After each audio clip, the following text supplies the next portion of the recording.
Albert, however, felt no less insulted.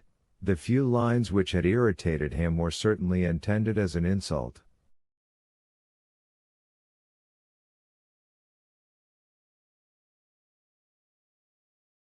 Besides, the manner in which Beecham had closed the conference left a bitter recollection in his heart.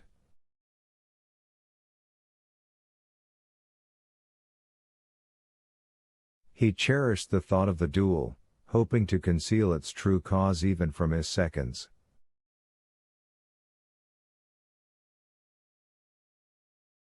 Beecham had not been seen since the day he visited Albert, and those of whom the latter inquired always told him he was out on a journey which would detain him some days.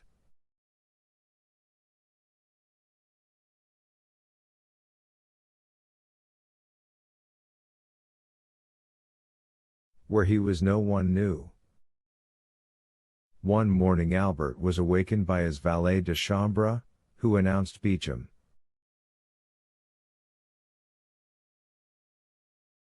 Albert rubbed his eyes, ordered his servant to introduce him into the small smoking room on the ground floor, dressed himself quickly, and went down.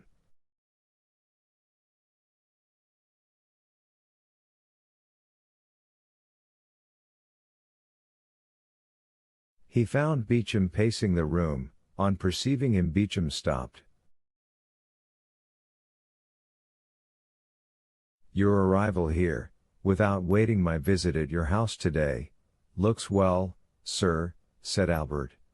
"Tell me, may I shake hands with you, saying, Beecham, acknowledge you have injured me, and retain my friendship, or must I simply propose to you a choice of arms?"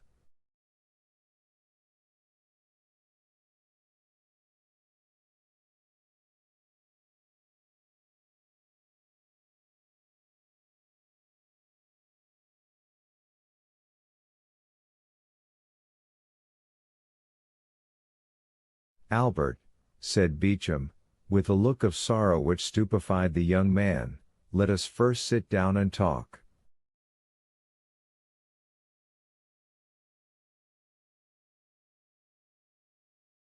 "Rather, sir, before we sit down, I must demand your answer."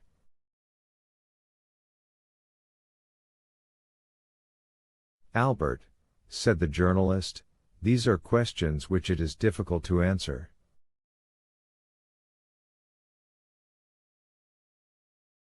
"I will facilitate it by repeating the question. Will you, or will you not, retract?"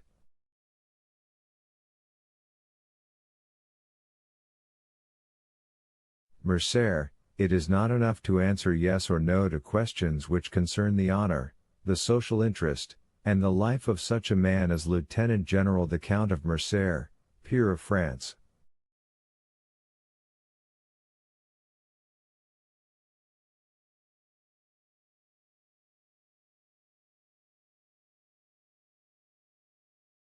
"What must then be done?" "What I have done, Albert. I reason thus: money, time, and fatigue are nothing compared with the reputation and interests of a whole family. Probabilities will not suffice, only facts will justify a deadly combat with a friend."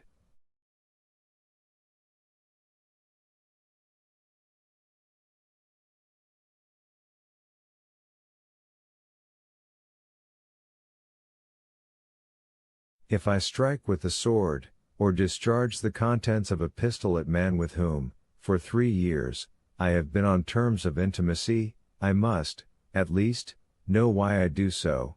I must meet him with a heart at ease, and that quiet conscience which a man needs when his own arm must save his life."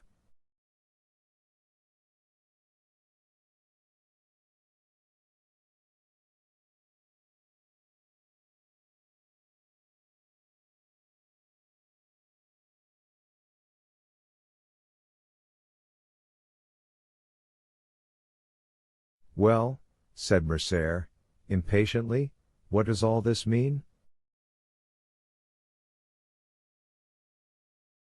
"It means that I have just returned from Yanina." "From Yanina?" "Yes." Impossible.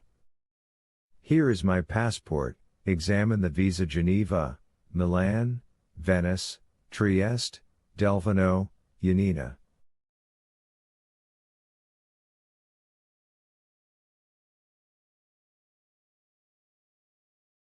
Will you believe the government of a republic, a kingdom, and an empire?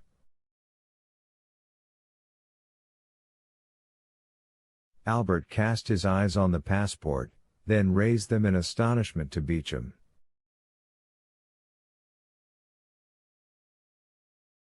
You have been to Yanina? Said he. Albert, had you been a stranger, a foreigner, a simple lord, like that Englishman who came to demand satisfaction 3 or 4 months since, and whom I killed to get rid of, I should not have taken this trouble, but I thought this mark of consideration due to you.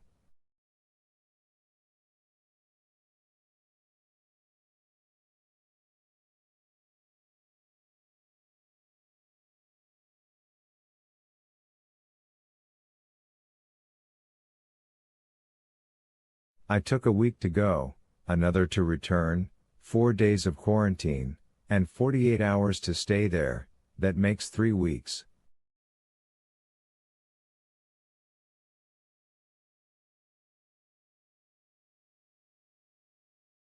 I returned last night, and here I am. What circumlocution! How long you are before you tell me what I most wish to know? Because, in truth, Albert. You hesitate? Yes, I fear. You fear to acknowledge that your correspondent has deceived you?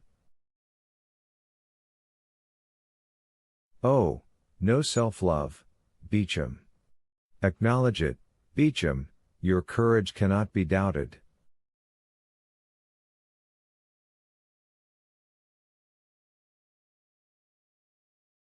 Not so, murmured the journalist, on the contrary. Albert turned frightfully pale, he endeavored to speak, but the words died on his lips.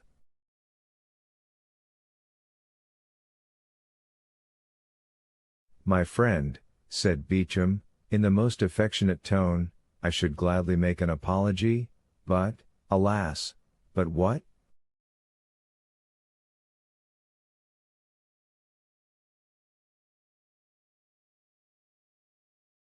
The paragraph was correct, my friend. What? That French officer? Yes. Fernand? Yes. The traitor who surrendered the castle of the man in whose service he was. Pardon me, my friend, that man was your father. Albert advanced furiously towards Beecham, but the latter restrained him more by a mild look than by his extended hand.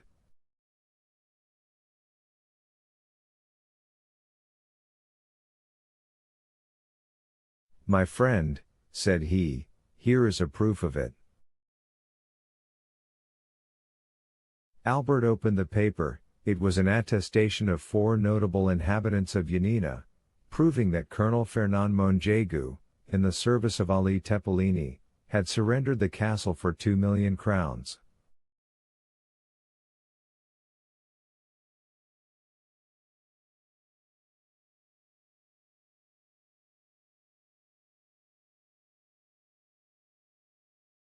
The signatures were perfectly legal. Albert tottered and fell overpowered in a chair. It could no longer be doubted, the family name was fully given.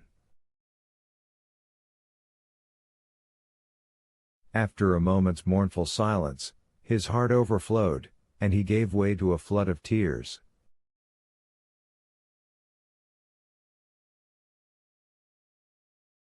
Beecham, who had watched with sincere pity the young man's paroxysm of grief, approached him.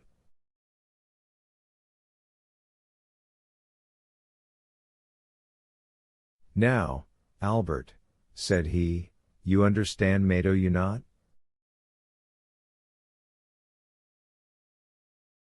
I wished to see all, and to judge of everything for myself, hoping the explanation would be in your father's favor, and that I might do him justice.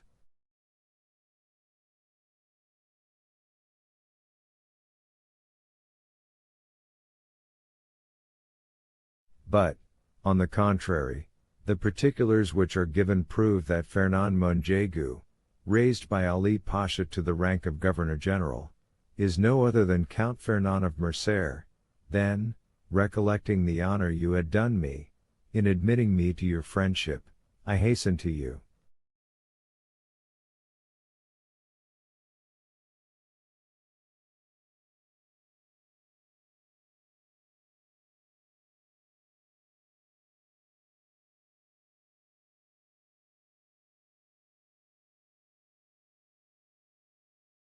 Albert, still extended on the chair, covered his face with both hands, as if to prevent the light from reaching him.